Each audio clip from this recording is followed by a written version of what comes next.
Is there anything I can do for you two? I'm afraid that Wangsheng funeral parlor isn't in the best state to receive guests. We've come to see Zhongli. Could you please tell him we're here? Unfortunately, Zhongli isn't here at the moment. It seems he went to Northland Bank. Doesn't the Northland Bank belong to the Fatui? Last time we saw Zhongli was before we went to the gold. Do you think he doesn't know about the attack on Liyue? Visiting the Fatui at a time like this could only mean more trouble. We had better go and make sure that everything is...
You call this cooperation between Harbingers? Cooperation involves communication, you know. Don't take it to heart, child. Besides, aren't you happy that you got to skip the formalities and bring chaos to the land? I'm sure you must have enjoyed that. Oh, it seems that some of your friends have arrived. It's Zhongli and Child! And... It's you two. I believe we've met once before. In the city of Bards, was it? I'm glad you still remember my... Ah, right. I imagine that it must have been rather hard to forget watching helplessly as... No! Don't let her get to you!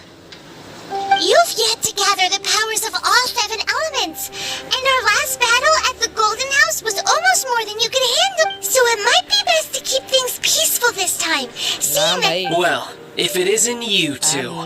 This is our first time seeing each other since Liyue was nearly wiped off the map. This is certainly a bit awkward, wouldn't you say? I knew that we should never have trusted a Fatui Harbinger. Oh, now don't say that. Sure, I may have misled you, but I never had anything against you personally. Besides, I thought we were getting along quite well together, Nothing personal. We just have different views, that's all. Of course, you may very well hold this against me, but that's up to you. The real deceivers here are Senora and Zhongli. Curse them for leading me on. So actually, I think... Stop wasting time, child. There'll be plenty of time to chat once I'm through here. You remember the agreement, Morax. What in the world are you talking about? The contract is fulfilled. That which thou seeketh is now bestowed unto thee. For my promise is solid as stone.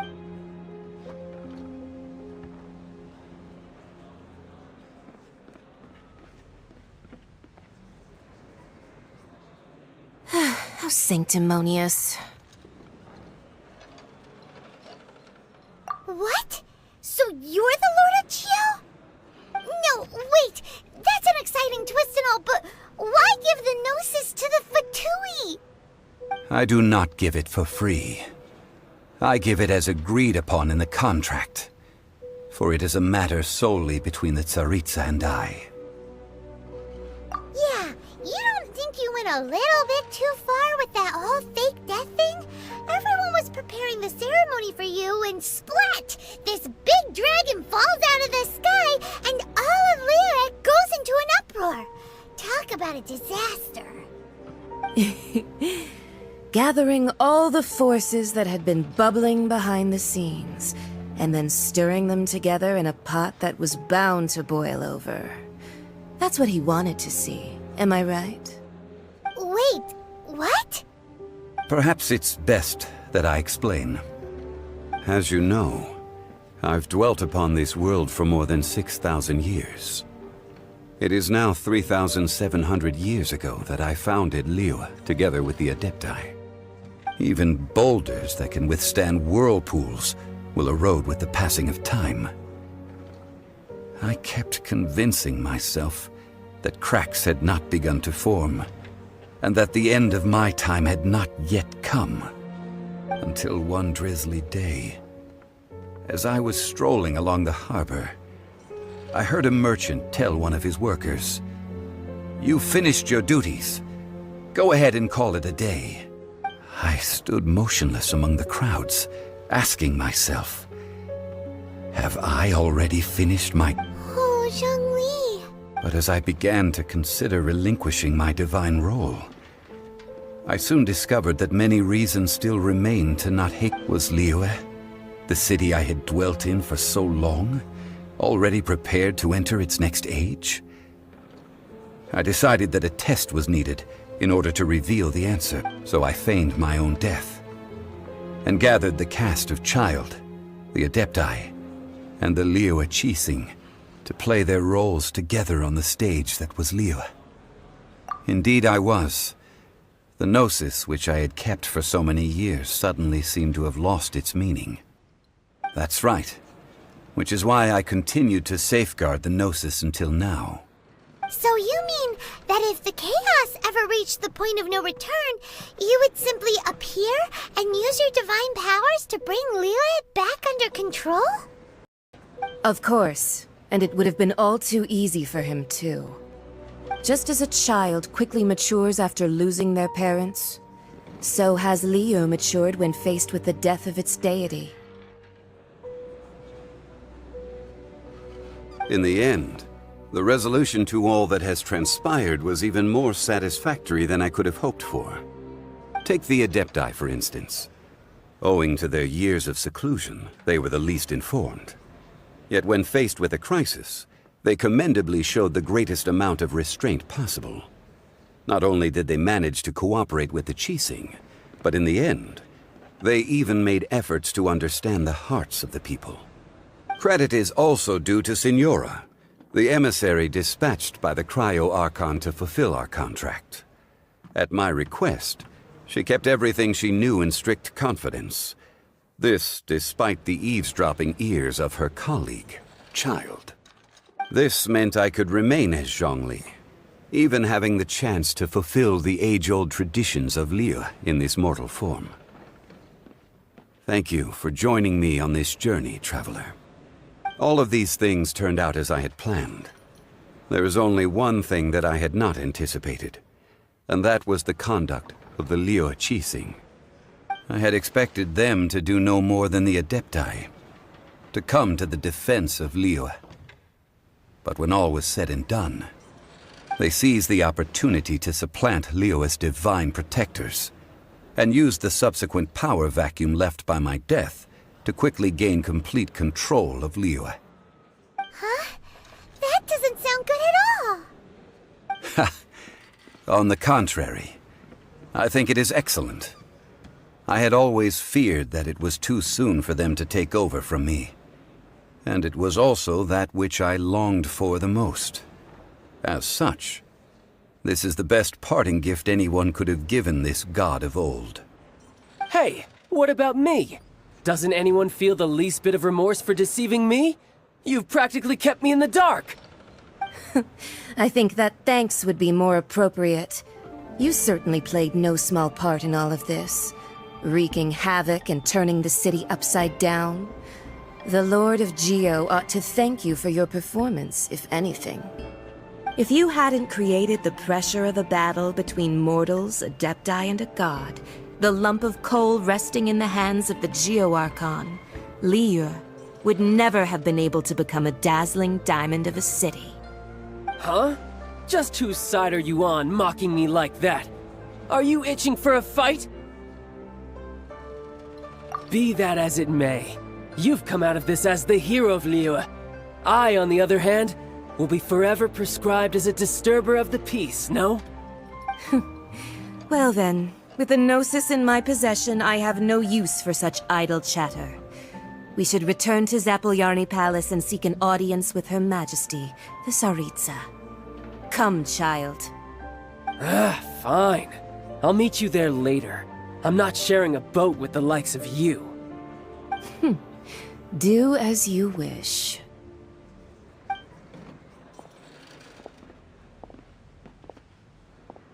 Now then, is there anything else you wish to ask me?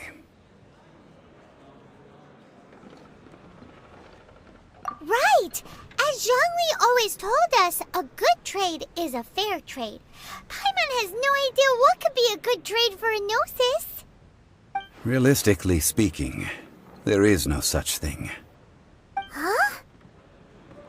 However, I am the god of contracts. For thousands of years, I have made countless contracts. If the deal was of no benefit, then I certainly would not be inclined to agree to it. My agreement with the Cryo Archon will be the last of my contracts as the Geo Archon. My contract to end all contracts. As for the bargaining chip that the Tsaritsa used to balance the scales, uncover that answer for yourself in your future journeys.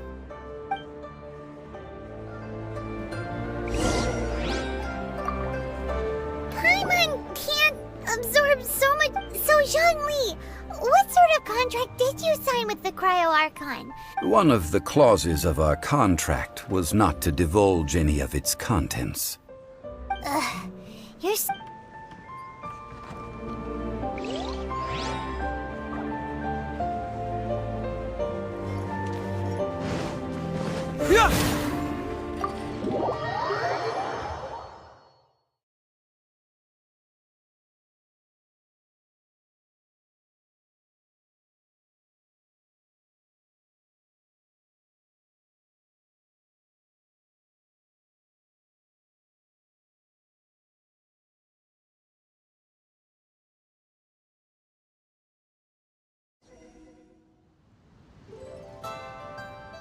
Today's the day of the rite of parting. Although the star of the show is fake, we've spent so much time trying to organize it, it would be a real shame not to go there now.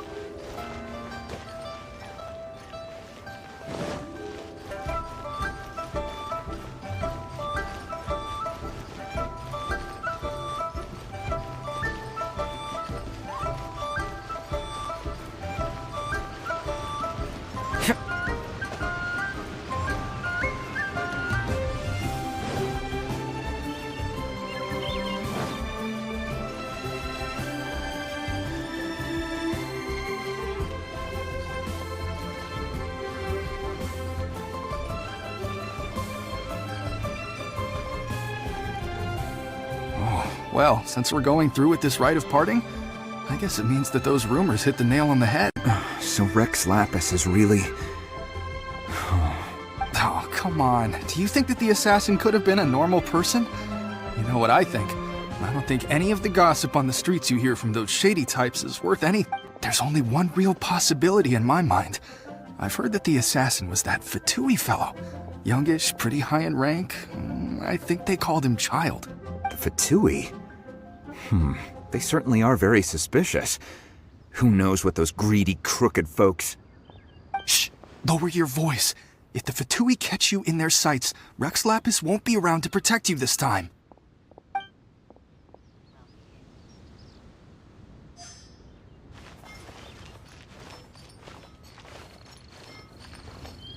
You know that god from the ocean couldn't have just shown up out of nowhere. I mean, it's been 2,000 years since Rex Lapis subdued it. Yes, and to think that this happened right on the heels of the incident with Rex Lapis, too. Say, do you think the person who assassinated our lord and released that evil god might have been one and the same? Now that you mention it, that's very possible. Yes, it's very possible indeed. I mean, it all fits together. That person must have colluded with the evil god to harm Rex Lapis. Oh, that wicked, black-hearted scoundrel. Still, what sort of supernatural prowess must this person possess to be able to do such things? I have never heard of such a person in all my years. Ah, forget it. Guessing's no use to us. Look, the Millilith over there looks like he's about to make an announcement. Let's hear...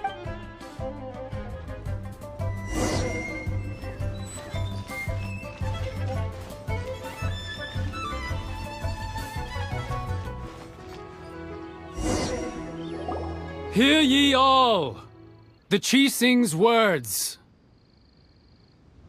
Though a dragon soars ageless as the mountains, it too must return to dust. This is common knowledge. Gods and Adepti live glorious lives, but both light and shadow have their season. So too must they face rumors and hearsay abound on the streets that Rex Lapis was murdered. Now, let the truth be revealed. Having been thwarted in his trial, Rex Lapis's soul has recouped the celestial heights. He beseeches the people of Liyue to grieve not and to let not their hearts be sad, nor are they to believe street-born rumors or indulge in baseless speculation.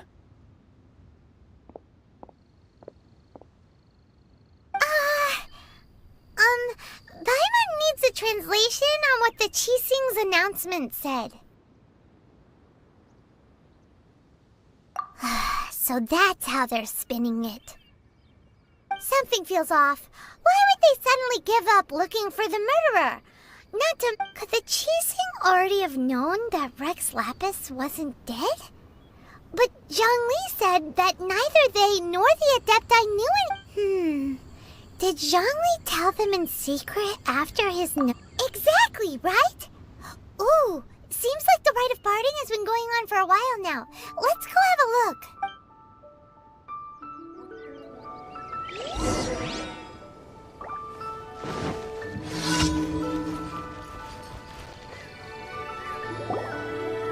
Look, it's Ningguang and Keqing. Are they saying something? Are there... As said previously, Rex Lapis's soul returning to the heavens is the end of the contract.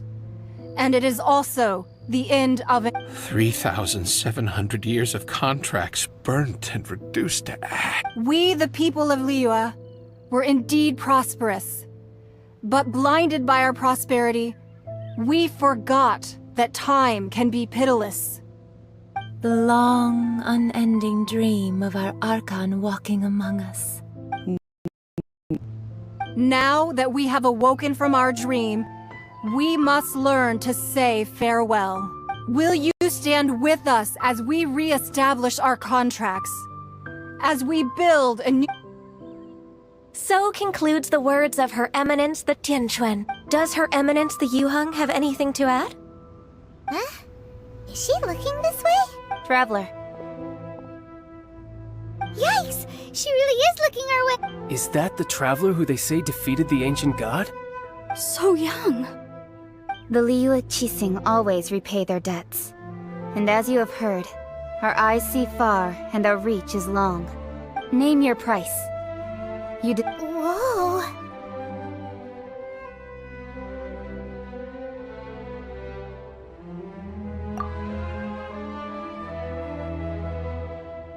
Well, could you help me put up some missing person posters?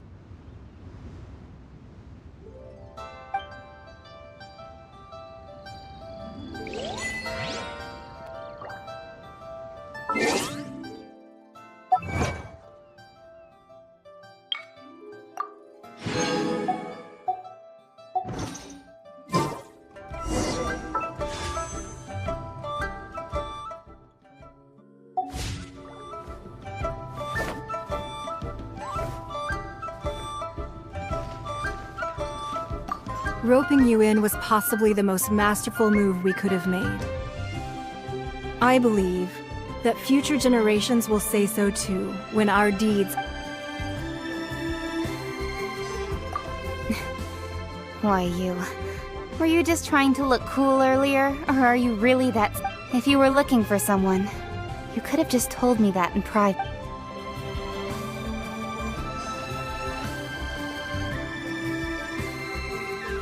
The cleanup of the premises, managing the crowds as they exit, making an account of the rite. There's much that remains to be done.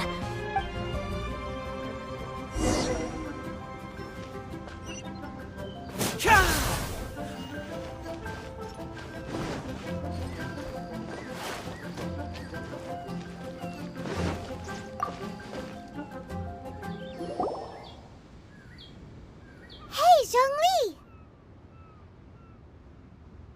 Look at this. Everyone in Liyue is caught up in their emotions, thinking that they'll never see and here you are looking all relaxed. Why would I not feel more at ease after laying down the burden I have borne for 3,000... Right. If the two of you can spare the time, I should treat you to a meal at the Xinyue kiosk. Ha! That sounds like big talk, Zhongli. Paimon might have believed you if you were treating us to some third-round knockout, but you'd have to pay out your nose just to stand inside Xinyue kiosk. Are you sure you can afford it? You're right. I do like the Mora.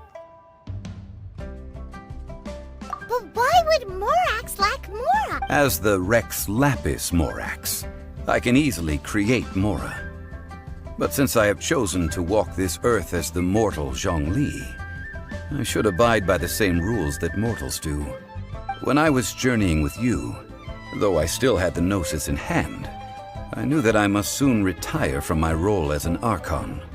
So I had to rehearse a little. Oh, no wonder! Paimon gets it now. You didn't look at the price tags when we were spending because you've never had to. But since you weren't used to not being able to just make more Mora as and when you wanted to, you had to try becoming a parasite to society who lives off of other people's credit. Well, we were only spending Fatui money. You don't have to say it like that. In the City of Commerce, we do not merely exchange money or goods. We also exchange knowledge, memories, and foresight, as well as positions, roles, and lives. The Archon Morax could never experience life as the true mortal Zhongli could, no matter how many times he descended to be with his I must thank you for that. I will treasure the memories that I made as Zhongli, traveling the streets of Liyue with you. That is true. But there is no journey that does not end. No meeting. Paimon thinks that we should make a move and continue our search for the Seven. I fear that continuing your journey may be difficult. The nation that neighbors Liyue by sea, Inazuma, is presently closed. Yes, the nation has been closed by order of its deity, the Electro-Archon Ball. And just as the people of Liyue preferred to call me Rex Lapis, she too goes by another name among locals in Inazuma. Paimon thinks we've heard that one before. Raiden? That is the case. And since Raiden is also the Shogun of Inazuma, people call her the Raiden Shogun. That said, though people at the wharf were saying that the situation in Inazuma is very tense, Paimon doesn't remember that always being the case. It wasn't that bad, Zhongli, since you're Rex Lapis, shouldn't you know something about what's happening there? Just how did Inazuma become a closed... It's because of visions. Visions? When faced with circumstances beyond their control, humans often bemoan their lack of power. But if a person shows true strength of will at a desperate and fateful moment in their life, the gods will look. This is what visions are. Magical foci bestowed upon those who have been acknowledged by the gods. Uh-huh. That's how people in Teyvat see it. But starting from last year, the Raiden Shogun began promulgating the Vision Hunt Decree. Vision Hunt Decree? Yes. It was an order to seize all visions within Inazuma's borders, and to inlay them upon the hands. They want to seize visions. But why? Aren't visions blessings from the gods? I should think that in the Raiden Shogun's eyes, it is precisely because they are divine blessings that they should be under the sole Whoa! The Animo Archon is the god of freedom, and the Geo Archon is the god of contracts. For her part, the Raiden Shogun is the god of eternity.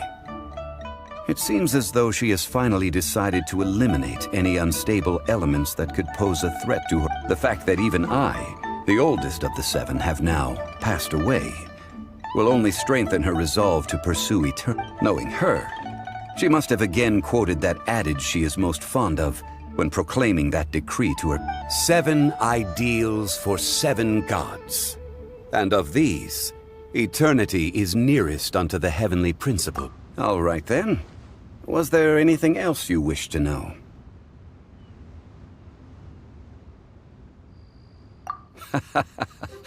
Ah, that was a good one. Failing a divine trial. How they came up with that said. The reason why the Qixing were so eager to resolve the incident and stop pursuing the culprit was indeed because they received news in secret that Rex Lapis was not dead. I hinted as much to the Adepti as well. How did I accomplish that, you ask?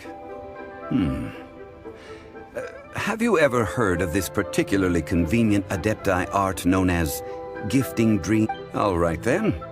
Was there anything else? Yeah, about that. Before the Qixing made their announcement, we listened to a lot of people talking on the way. Most of them put the blame for everything. These are indeed false accusations. But it remains undeniably true that Child did send people to the Jade Chamber to prevent the Adepti and the Qixing from defeating the ancient god.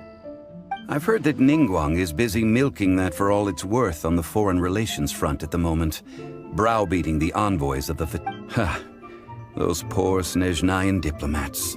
If it were not for Child's exalted position as a harbinger, I'm certain that they would have shifted all. All right then. Was there anything else? The time of the Adepti has long passed. If even the Liyue Qixing don't want to face that truth, then what future is there for Liyue? Kuching is absolutely right in saying this. Now, though I did laud Ningguang's desire for power, believing this to be a good thing, and thought as a matter of course that she must have been behind the Qixing's plan to take governing power over Liyue from the hands of the gods and Adepti, could the original person who brought up the idea of seizing power have been... All right then. Was there anything else you wish to know? That's right. Zhongli, now that you don't have your gnosis, what's going to happen to all the Mora in Teyvat? Since Morax is dead, are they all just gonna disappear? Also, isn't the Golden House the only mint in the entire continent? Will it even continue to work? The Mora present now will not vanish. But the Golden House will indeed have to cease operations for a lengthy period of time, since creating Mora requires the use of the Geo Archon's power. This is terrible! We're all about to run out of Mora! The world is coming to an end! Yes, this is indeed a major issue from a financial standpoint. Well, I suppose we'll just leave such troublesome matters to the Liyue Qixing to debate. Then, did you at least set some private funds aside for yourself? Oh, a private fund. This does seem like a good, logical, common-sense idea. It's a shame. What's a shame? It's a shame that I didn't think of it at the time. All right then. Was there anything else you wish to know? Well then, I suppose you'll have to find a way to get inside this closed nation. Have patience. I suspect that some serendipity must first come into play.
Haven't you heard?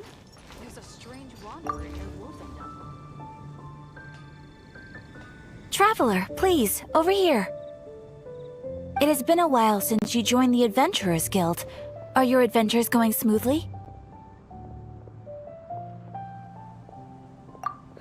Is that so? Apart from your own skills, reliable teammates are also indispensable when adventuring.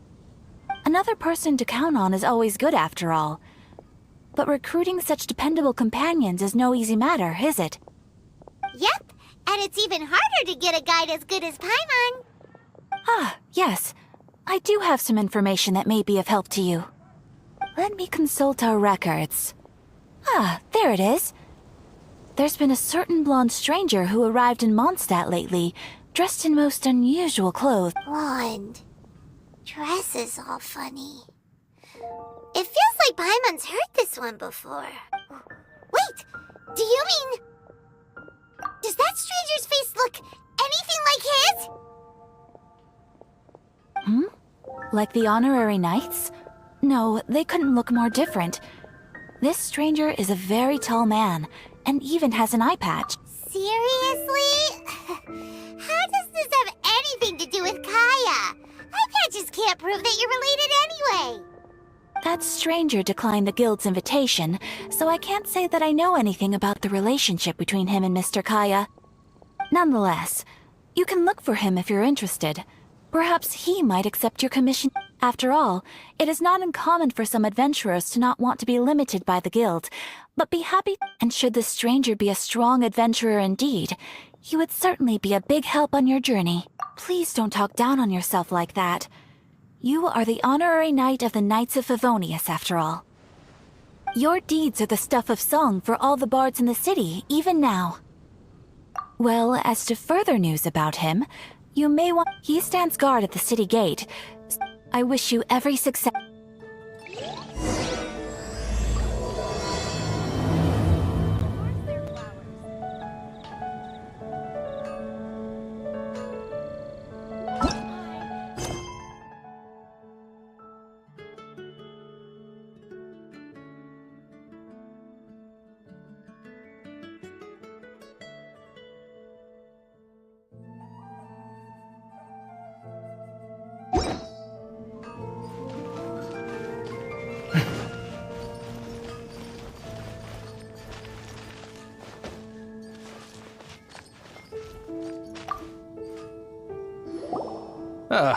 Honorary knight. Is something the matter? A stranger with an eye patch. Let me think. Oh yeah, I remember seeing someone like that. He was wandering all over Mondstadt at first, which I found rather suspicious. So I decided to keep it. I lost him pretty quickly. Still, I didn't think that this was such a huge matter that we needed our outrider to pursue him by air. As long as Master Jean is here, there's nothing to fear from some suspicious, unusual... That might be true, but if it were up to Jean, she'd take this way more... That is true. But on the other hand, knowing that Master Jean may overreact to the situation is all the more reason to not tell her, no? Anyways, oh yeah, he was at Wagner's smithy for a while before I tried telling him. He might have said something to... You should go ask him. Maybe he is more...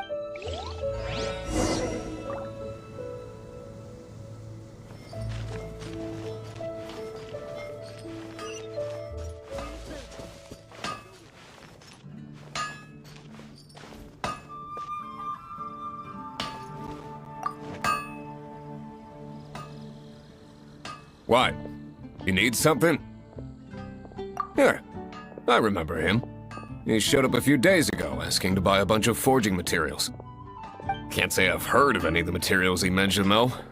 He then had a look at the weapons in my shop before leaving. I've heard that he can be found drinking at the Angel's Share. If the Knights or the Guild want to get hold of him, that's the only place to be. The Angel's Share? Well, Master Diluc probably has his eye on that stranger too then. Anyway, let's go to the Angel's Share and have... No wonder you were Master.